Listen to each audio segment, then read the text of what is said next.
Mga pagsulundan sa hugot nga pagpatuman sa health protocol sa Bacolod City, ginpagwa sa alkalde. Curfew hours ginpalawig samtang pagbakal kag pagbaligya sa makahulubog nga ilimnon mas hugton. Yaring balita ngaton gintutukan. Pinagi sa Executive Order No. 31 ni Bacolod City Mayor Evelio Leonardia, ginpatpat ang masugot nga health measures sa tunga sa nagataas nga numero ng COVID-19 cases. Ginpalawig ang curfew hours nga magasugod alas 10 ng gabi tubto alas 4 sa kagahon.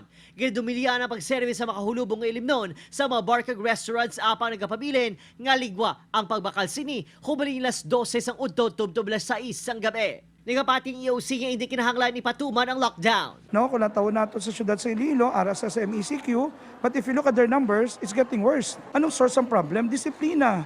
Anong source ng problem? Minimum health protocol compliance. Samtang, nagpanawagan man ang Philippine College of Physicians Negros Occidental Chapter sa publiko nga mas mangin mahinalungon kag limitahan ang pagtipon-tipon bisan pa outdoor. Nagpaandaman ang regional hospital sa mataas nga positivity rate. Humalin May 31 na record nga 5 sa 10 ka persona na nagapositibo sa virus. Strengthen your public health protocols. Obviously, Subong, this is going out of control because ang public health measures na gina-implement is not sufficient to control the spread. Padayon nga ginapahanumdom ang publiko nga magsunod sa protocol. Sa suma sa BCPO, humalin Enero, masobra 90,400 na ang ginpangdakop kag ginpamulta.